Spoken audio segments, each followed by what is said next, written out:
Hey guys, what is up?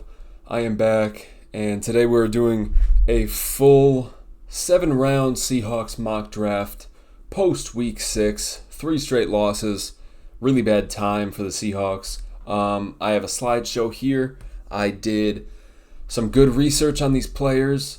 I already did a mock draft, so what we're going to do here is we're going to go through this slideshow that I made of kind of my ideal, and I made this last week. I made this slideshow the day after the Seahawks game. So this was still before the Sunday games, before all the college games. So really it was post Seahawks game, but still pre-week 6 and pre the college games. So like some of the players here, they didn't have a great game this past week. Still put them in here because, I put them in here before that, but even so, one bad game is not going to define who you'll be as an NFL player. So I figured we'd go through. I did a good amount of research on these players, so I figured we'd go through, look at these, and then afterwards I'm going to do my usual mock drafts. I'm going to do PFF now has 5 rounds, so I'm going to do a 5-round mock draft on PFF, and then a full 7-round on PFN.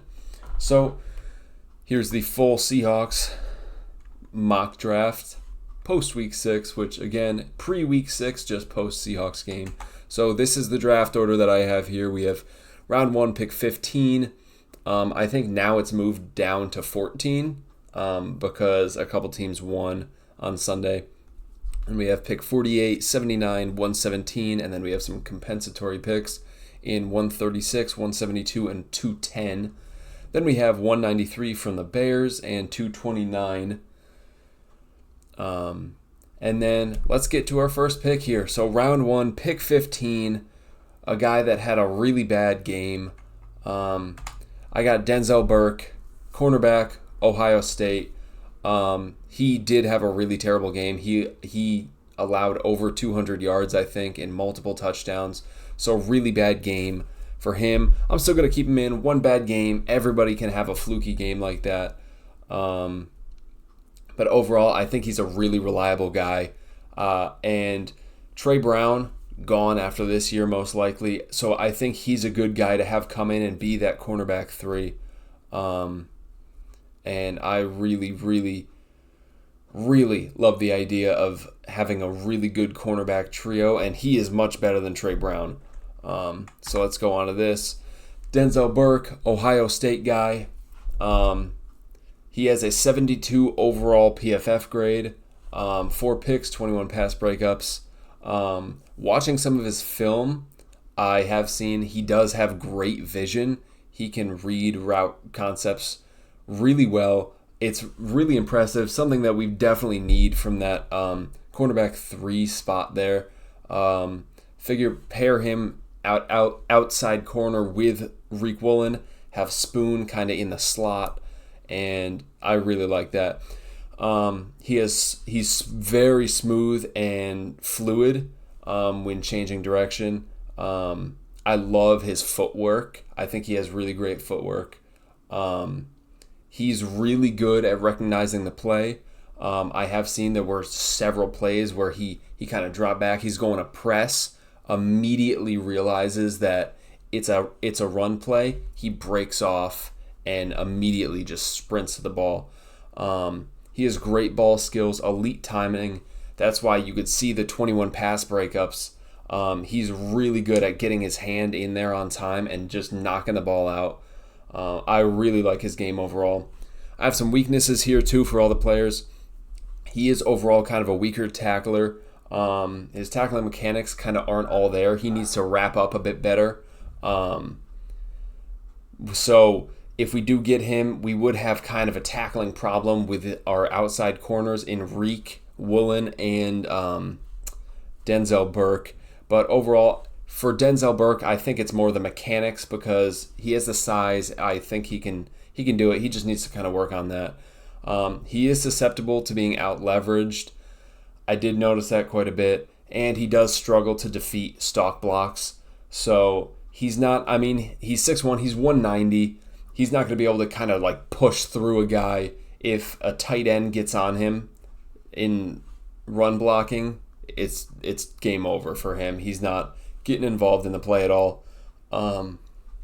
So in run defense, he recognizes a running play really well, but I think he just is not a huge factor in the run game, just because of how easy he is to block. So he wouldn't really be the guy that I'd send on blitzes and stuff like that too. That would be more of a Witherspoon type of guy. But overall, this guy comes in as our cornerback 3. I think he would start immediately with Trey Brown gone. And I do like this guy. I think he could be really good. Obviously, he'd be our weakest cornerback out of the 3 starters. But, in the NFL, I mean, he's got the tools, he's got the athleticism, and he has shown that he can be a really good, reliable corner. And I'm really excited to see what he does in this league. So, first round, got Denzel Burke, the cornerback. Now, pick 2, another secondary guy. We got Rod Moore, safety out of Michigan. Now, Rod Moore has not played yet this year because of an injury. So the reason he is falling to the middle of the second is due to that injury. I think teams are going to be a bit weary taking this guy. But we have Julian Love and Rayshawn Jenkins on contract for another year. So I think Rod Moore is a good guy to kind of come in, kind of as that Kayvon Wallace maybe type. And I'd like to see him get some snaps, but overall he can be pretty limited his first year because we do have 2 good safeties there. And he can kind of develop as a safety and kind of develop into that Swiss Army knife that Mike McDonald had with Kyle Hamilton. Here we got his profile. 6 foot, about 200 pounds, 6 picks, 7 pass breakups, 73.8 PFF grade. This is throughout their entire college career. Strengths, man coverage, which I love. Man coverage. We have 2 right now, 2 really good man cover corners in Woolen and Spoon. Now, we run a lot of zone, which I don't understand. I don't know why. But if we get into more of these man concepts, which we should be doing, Rod Moore is a great fit. Man coverage against tight ends and slot wide receivers, he's a really good guy to have out there. And we have been pretty weak to tight ends so far this year. We've given up about a 120 passer rating to tight ends, and that's not good. Rod Moore is the solution. He's really good at defending the run from depth, so kind of the opposite of Denzel Burke here, who I just talked about. But Rod Moore can kind of come up and he can defend the run from down. He's really good at getting involved, even when he's lined up 20 yards back. He's really good at just sprinting in, recognizing the play. I like what he brings to the run game. He has elite level athleticism and range. He's a really athletic guy. I'm hoping the injury long term does not limit his athleticism and limit his ability to play at a high level. But overall, I think sitting limited snaps behind 2 good starting safeties for his first year in the NFL, I think that second year he could be really, really good. And it's nice to put him in a situation where he doesn't have to go out there and start immediately. Some weaknesses, he does have a bit of a smaller frame. He also has difficulty shedding blocks in the run game, similar to Denzel Burke. I'd say he's a bit better at it than Denzel Burke, but still his ability to kind of get in there and still be a body to occupy that blocker is really good. And I did add that he's recovering from the injury. You never know how he's going to play after that. You just hope that he can get back to that elite level. Now onto the 3rd round pick in this draft. I have wide receiver Tez Johnson out of Oregon. First offensive player taken here. Tez Johnson, really like this guy, 5'10", 165, smaller guy. This draft is assuming that Tyler Lockett is gone next year. He is due a lot of money, and we could save most of that by cutting him. I am expecting him to be cut or expecting him to retire. Throughout his career, Tez Johnson has 267 catches, 3356 yards, 23 touchdowns, and almost a 77 PFF grade. Strengths, and I made sure to put this first because we need it right now, punt return value. Our punt returner is dog water. Worse than DJ Dallas, maybe even worse than DJ Dallas. DJ Dallas last year had 2 muffed punts that were recovered by the punt team. D. Williams in 6 games has 2 muffed punts that were recovered by the kicking team. One of them, the refs bailed us out. They didn't call it. It touched his hand. Niners recovered. Should have counted. Already 2 muffed punts that have been recovered by the kick team. And that's bad in 6 games because his only role on this team is to return punts and just catch them. And he can't even do that. So Tez Johnson, big punt return value. I love his hands. On punts. I think like on offense, he does drop the ball a bit. Just because he is a smaller guy. He does get out leveraged a bit. So he's not a good contested catch guy. So he does have some drops, but in punt returns, if he's in space, he's going to catch the ball 10 out of 10 times. He's a very twitchy mover. So almost like Tyler Lockett. Twitchy mover in space. I love this guy. Really good run after the catch, really great elusiveness, something that Tyler Lockett hasn't really given us, so this could be kind of a step up from that. He is a big yak threat, so I do like that. And he is a good RPO and quick game receiver. Nice guy to get some screens, kind of get him out in space with a blocker or 2 in front of him, and he makes a move, he's going 20, 30 yards downfield. Some weaknesses, situational awareness. This kind of mixes in with the frequent drops. A good amount of like third down drops. There are some times where they've needed to go down and score, and he will drop the ball on a key third down or on a key play that'll get them far down the field and be able to set up a field goal or set up a good shot to score. He will drop those passes a decent amount of time. So that's something that needs to be worked on, kind of the Deontay Johnson experiment. And situational awareness, sometimes when they're running like 2-minute drill, he will slide down inbounds, which not great, but that's something that could be fixed easily.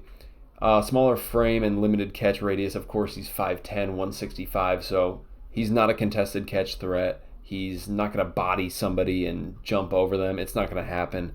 He's the Tyler Lockett guy that is so fast and small, he just slips through the cracks and gets open. And that's really what we need with Lockett gone. All right, the 4th pick here, Joshua Gray, offensive lineman from Oregon State. Joshua Gray is a left guard. You can see here. He has played left tackle. Or it might be right tackle. He has played tackle. I believe it's left tackle. He's played tackle throughout his career at Oregon State. And he's been decent. I don't think he has the length to be a left tackle in this league, but he does provide flexibility, which is good, assuming Stone Forsythe walks in the offseason. Joshua Gray does provide that little bit of flexibility. If, say, Cross goes down, he could step over there, and then we could have another left guard fill in. But Joshua Gray, I don't like the idea of starting Chris Haynes at left guard. He's a pure right guard. I just want to let him develop at right guard. So having Joshua Gray come in, he's been probably the best true left guard in this class, I think. So I really, really like him here, and especially in the 4th round, a lot of sites like PFN and mock draft database have him in the 5th or 6th. I don't see that. I think he could go in the 3rd, and I like the idea of being able to get a guy here that can start at left guard for you, and you'd feel a lot better about it than Laken Tomlinson, and a guy that can play that Stone Forsythe role and or almost a Jake Curhan role and play tackle as well as guard. He has good foot speed, quick initial step. He's really good, which is exactly the kind of guy that Grubb is looking for, someone that can move in space, help out with the screen game. That's the kind of guy that Grubb is looking for. And Grubb should have some familiarity with this guy because he coached Washington, so he saw Oregon State. He saw Joshua Gray several times. He easily recognizes stunts and blitzes, which is really, really helpful, especially at that left guard spot. If, we don't know who our center is going to be next year, it could be maybe we'll re-sign Connor Williams, or if we're starting Olu or Jalen Sundle, a young guy that hasn't really had many or any starts at that position, would be great to have a guy that can recognize those, kind of pointed out pre-snap. Really nice there. He does have strong hands. He's very quick to clamp. I love him being able to move in the run game. I think he'll be really helpful, especially if we're running off that left guard position, which we have not really been able to do with Laken Tomlinson. And Laken Tomlinson is a run blocker. He's here to run block, not pass block. So if we get this guy in here, he will create some space in the run game to have a couple of B gap runs, and I really like that. Some weaknesses here: he does commit frequent penalties, both pre-snap and like holding penalties. Again, that might be because he is at tackle and he is a bit undersized. It could be he's getting a little bit out leveraged and kind of has to hold on. But I put it here, his arm length is questionable. But arm length is really questionable just for a tackle. He has good arm length for a left guard. Arm length is questionable for a tackle. And poor balance. Sometimes he does drop his head in pass protection. So that leads more to, again, getting out leveraged a little bit. But again, all three of these weaknesses I have here are most likely because he's played left tackle most of his career. Now he is starting at left guard this season, which is new, and I like it. He has a 75.2 PFF grade at left guard. He's allowed 6 sacks in 3,405 snaps, which is just outstanding. And most of those snaps were at left tackle, which is a position he probably shouldn't be at. So overall, really, really great player here, really great prospect, and I would love to have him at our left guard position. On to the next one, we have Jake Brenningstool, tight end at Clemson. And this was actually before the most recent Clemson game. He had a really good day. He had, I believe, like 5 to 7, somewhere in that range, catches, 100 yards, a touchdown. Really good game for him. But he's 6'6", 240 pounds, so big guy, which is great. 102 catches, 1,138 yards, 14 touchdowns in his career. Of course, this went up to 15 and now is at like 110 for 1,250 yards and 15 touchdowns. 65.15 PFF grade.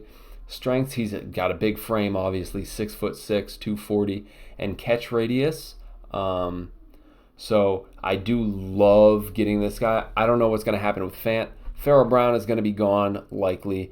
But pairing this guy up with A.J. Barner, I think would be really nice. A.J. Barner, primarily kind of that run pass blocking tight end. And then Brenningstool can, I don't know if it's Brenningstool or Briningstool, but I'm going to say Brenningstool. But Brenningstool can kind of be that tight end that could break out into space and really be that third down tight end that even if it's contested, or that goal line tight end, if he's running kind of an out route into the end zone, you just toss it up, he's going to go up there and get it. Put it here, red zone threat, and a vertical seam threat as well. It's hard for these guys to cover him. It is hard for them to cover this guy because he is fast. He is fast. I won't say he's great after the catch, and he's not really like explosive in that way.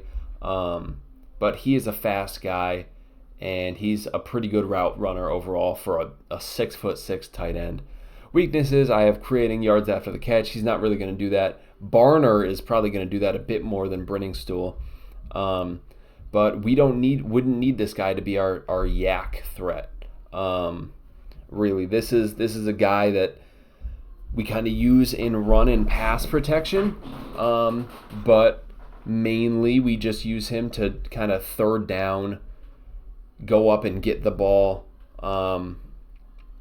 He lacks twitch and explosiveness. Again, kind of ties hand in hand with that yards after catch thing. Just not going to happen.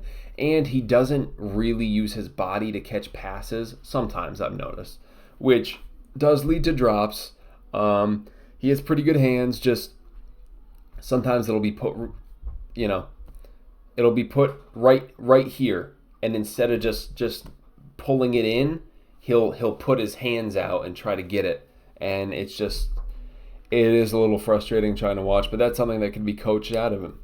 On to the next pick. We have Jordan Birch, edge out of Oregon, another Oregon guy, 3 total guys from Oregon universities.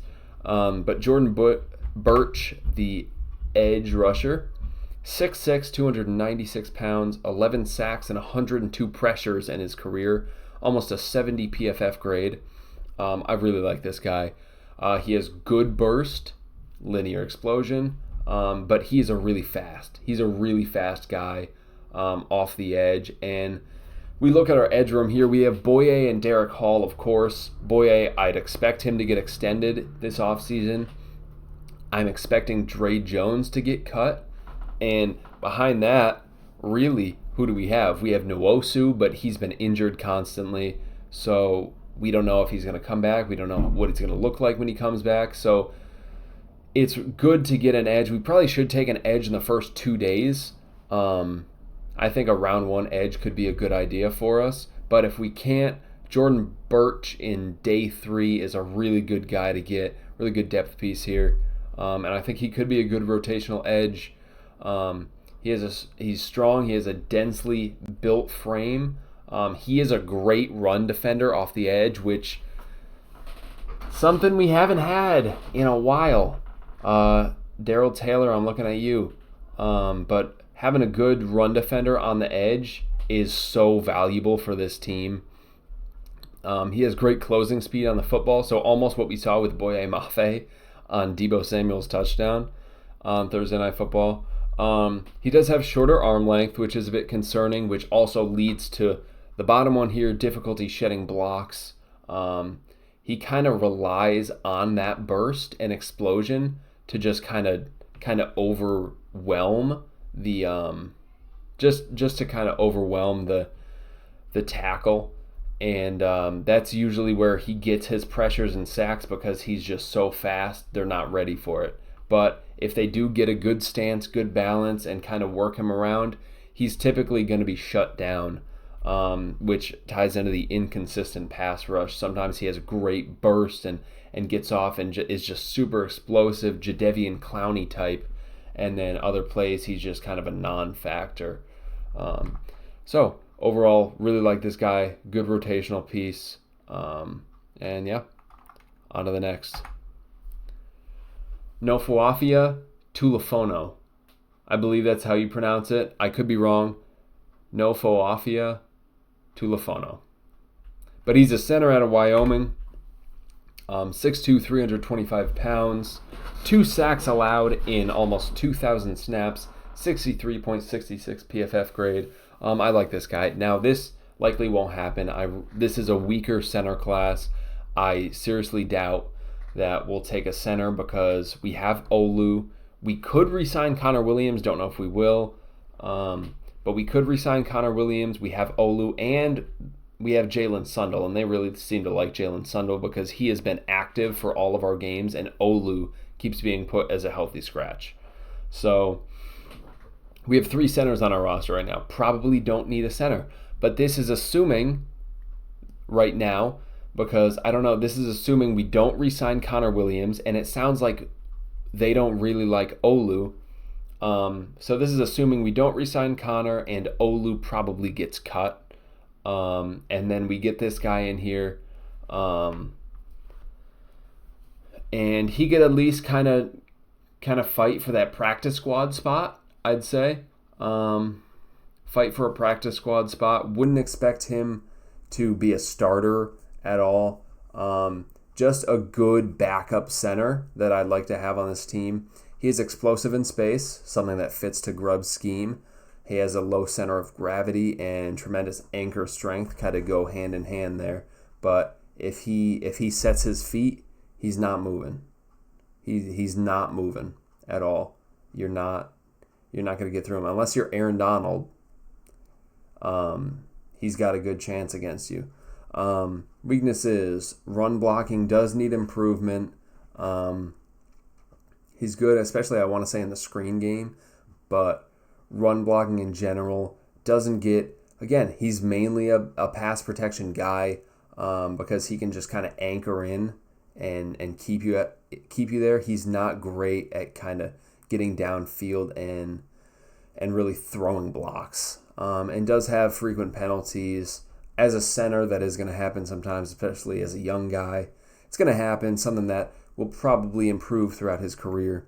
Next pick, we have Ruben Fatheree, the second tackle out of Texas A&M. This guy is kind of my Stone Forsythe replacement, and look at his size. He's perfect for it.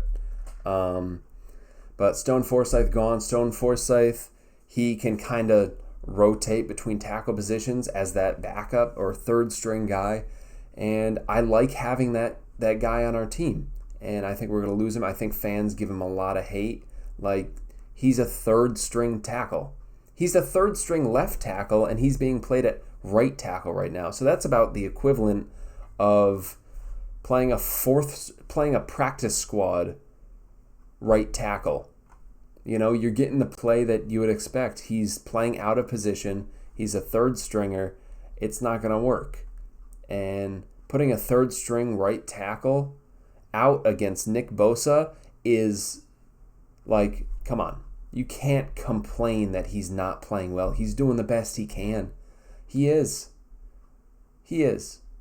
Putting a third string right tackle out there against Nick Bosa is the closest thing to putting me out there off the couch against Nick Bosa without actually doing it. Like, you cannot expect Forsythe to do all this and lock down Nick Bosa. It's not going to happen. But Ruben comes here kind of as that Forsythe replacement, 6'8", 315, 6 sacks allowed in 1,541 snaps, almost a 72 PFF grade. Good length and size, obviously. He does come off the ball well in the run game, which that is not Forsythe's forte, if you will. So it would be great to get a guy that can be kind of a run blocker. Lots of upside for sure, especially given the length and the size, and great movement skills, great for Grubb's scheme. Weaknesses, does tend to be a bit out of frame and overextended. It's going to happen. With that size, he is going to be unrefined in pass protection. So overall, more of a run blocker guy. He's so big, he is going to be out of frame, overextended sometimes. But overall, for a backup to third string guy, he's about what you're looking for there. You're not going to come in here and expect him to take over Abe Lucas's job. It's not going to happen. But figured he'd be a good backup to have. Could possibly blossom into something. But overall, just a backup third string guy. You wouldn't expect anything out of him. Wouldn't expect him to get any playing time at all. The final pick in this draft here, I have Eric Gentry, the linebacker out of USC. You guys will notice that I pick Eric Gentry in almost every single one of my mocks. I have usually going into each draft cycle, I have about 5 players that are like my guy.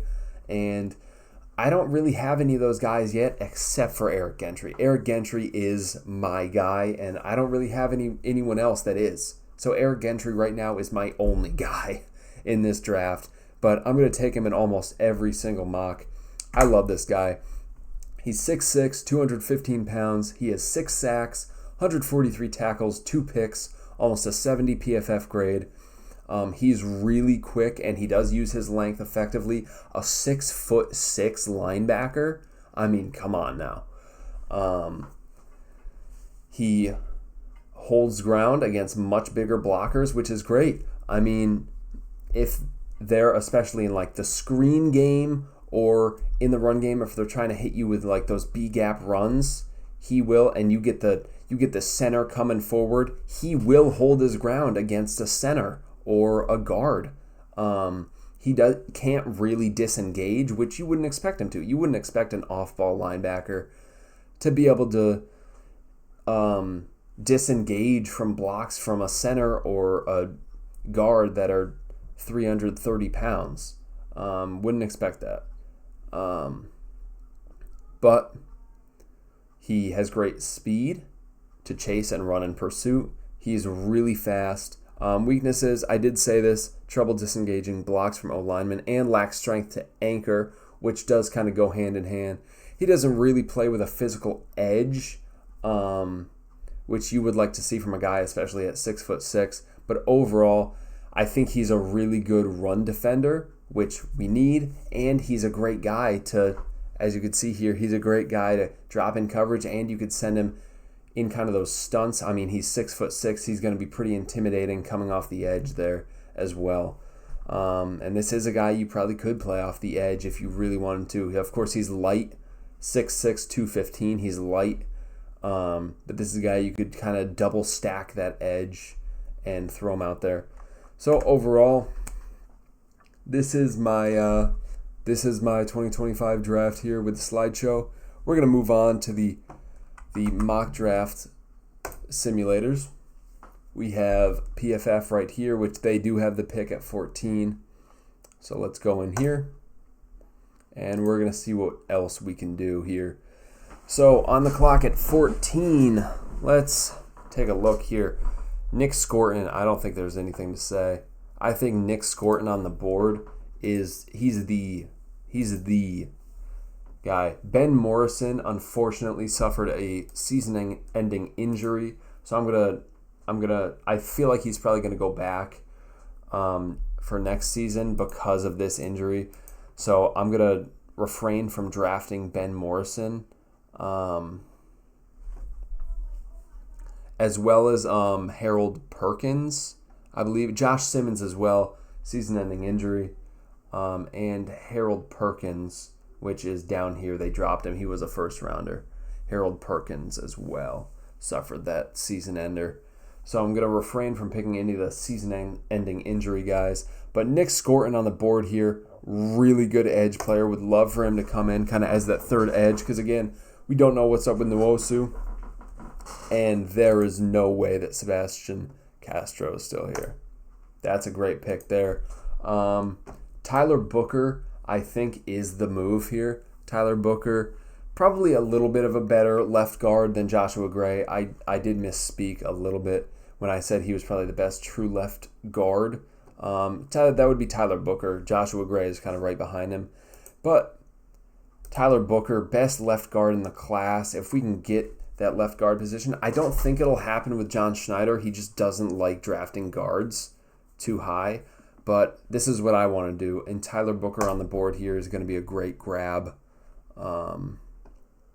Now, third round, pick 78. Tyler Warren is not going to be on the board here. I mean, we saw the game that he had against USC. I mean, come on. He had over 200 yards. Let's see. Can we actually take a look at his... No, can we not take a look at his individual games? Huh. Well, that's all right. If he is on the board, obviously we'd take him. I seriously doubt Tyler Warren would be on the board. There's some other guys to look at, like Tate Ratledge probably shouldn't be on the board. But you know what? If Tyler Warren does fall, which he won't, I mean, we saw guys that were projected to go in the 6th or 7th last year, tight ends, go in the 2nd or 3rd. Eric All, Tip Ryman, I'm looking at you. I will take Tyler Warren, though. Now, pick 115, we're on the board. Nick Imanwari. I really, really like this guy. Problem is, his size, 6'3", 227, doesn't really fit into Mike's scheme. Don't love that guy for Mike's scheme, but I do love him overall as a player. They dropped Rodmore way down because of the injury, most likely. He's not playing. I would love to look now at wide receiver, see who's on the board. Ricky White, I do like. Ricky White quite a bit. Tez Johnson, they docked him hard here. Moose Muhammad, I like as a potential guy for us. I'm going to look at this linebacker position. They do have Eric Gentry ranked here. That's nice to see. That is nice to see. Jay Higgins, I do like out of Iowa. I watched that Iowa-Washington game. He had a good game. I did like what I saw from him, and I think we should draft. We need to draft at least one linebacker. 2 would be really great. I will take Jay Higgins here. Really good to kind of fill that linebacker position. I am going to refrain from taking a quarterback. We have Geno and Sam Howell. Let's look over at this tackle position. Overall, the tackle class is pretty weak. Here, I think Xavier Truss would probably be the best tackle on the board for me. But overall, just not a good class overall for tackles. Most of them are going to move inside. PFF has like nobody here, really. Like nobody. I think we could look, I mean, K9 at this point will have 1 year left on his deal. I doubt he gets re-signed because of all the injuries he's had. And he's a great back, and we don't seem to trust Kenny McIntosh. So maybe Kenny is going to go. Maybe he's a practice squad guy. Trevor Etienne, I like Etienne a lot. Let's take him here. Good K9 replacement. Get him a year early. And now we have the last pick in round 5. And Dylan Gabriel, Cade Klubnik they are intriguing. Practice squad guys. Kobe Bryant getting another guy in the secondary. There. Probably not going to happen. There's really nobody here. Nazir Stackhouse is intriguing, honestly. I think we might get him because Mike Morris isn't really doing anything. I think Jaron Reed is a free agent. Jonathan Hankins is a free agent after this. We don't know what we're getting from Cam Young. So having Nazir Stackhouse and Cam Young kind of as our nose tackles. He's not a pure nose tackle, but he can line up there if we need him to. I will take Nazir Stackhouse. And this is our PFF draft here. They gave me an F for that one, but that's okay. I will download that image and save it. And then we have a PFN 7-round loaded up here. Let's do it. Let's see what we got here. I'm not going to be trading. They have Mikael Williams fell. I think if I were to take one of the edges here, Mikael Williams is good, James Pierce is good, but I think it would be Princely Uman Milan. I think it would be. I really love Prince. I do. I love Prince. I love what he's done. But you could also look.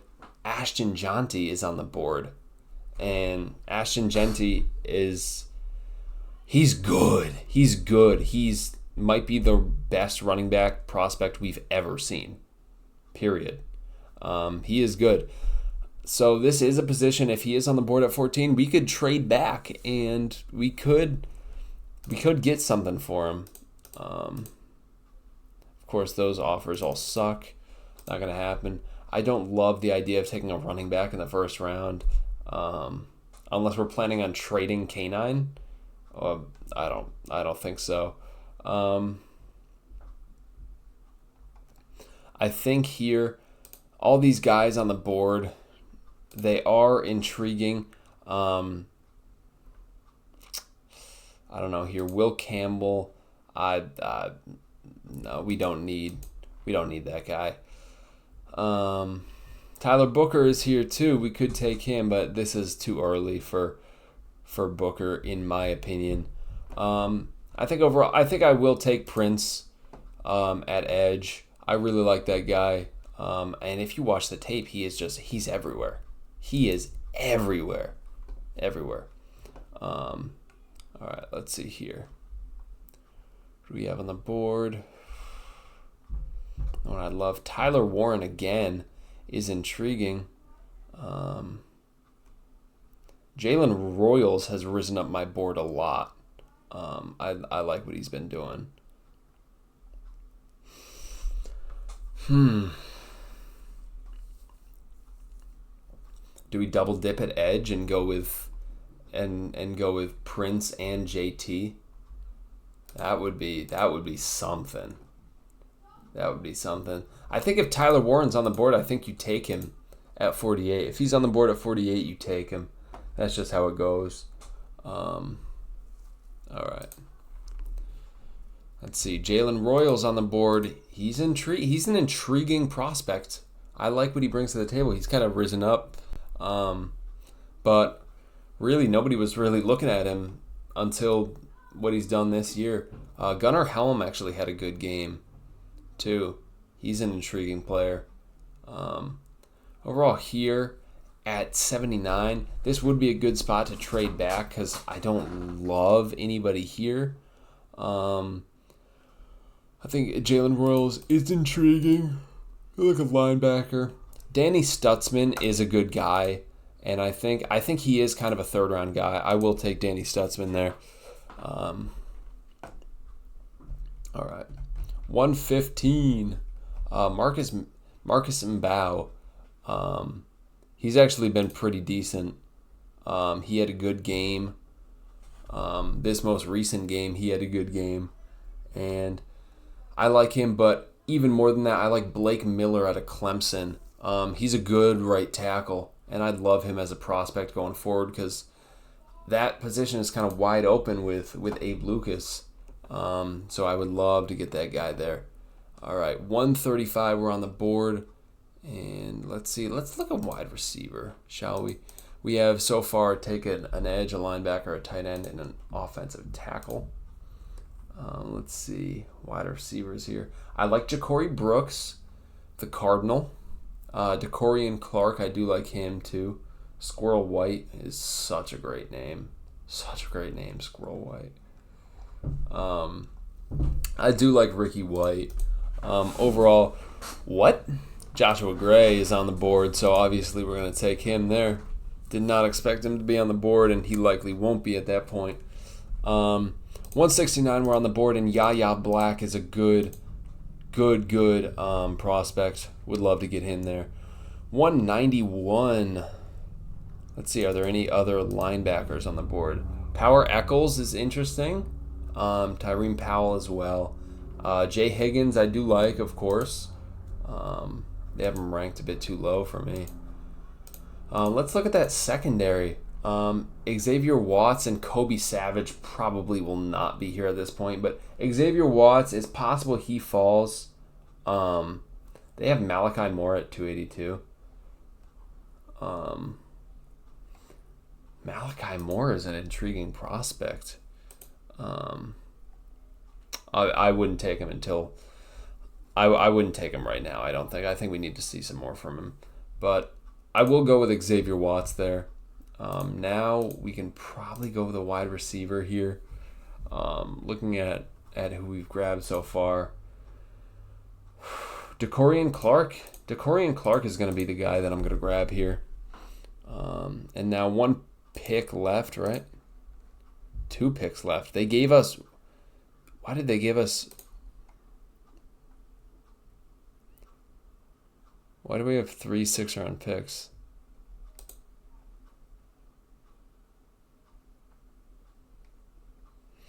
Why do we have 3 6-round picks here, right? This is not right. They didn't get rid of our 6th-round pick that we gave to Jacksonville. They didn't. So they gave us Chicago's 6th-rounder, but they didn't get rid of the 6th-rounder that we gave to Jacksonville for Trevis Gibson, which is interesting. So that's wrong.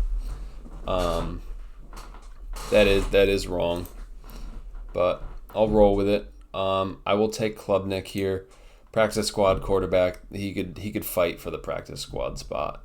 And let's see here. We have Ruben Fatheri. I've talked about him. Kyle Morlock is an intriguing prospect too. And honestly, I might double down on tight end because you look, we have Barner. Farrell Brown is going to be gone. I don't know if Brady Russell's going to stay. I don't know what his contract details are. But Fant hasn't really done anything. I could honestly see us cutting him after this year too. So getting 2 tight ends in the draft, we just have a young tight end room, and I would be pretty happy with that. So these are the drafts. This is the one we just did, PFN. Then we have the PFF draft, and then here we have my draft that I kind of planned out, researched. So hope you guys enjoyed. Hope this gave you guys a little bit of insight on some of the draft class guys, especially the ones I like. Hope you guys enjoyed. I'll see you Sunday for the Seahawks Falcons live stream. All right. See y'all.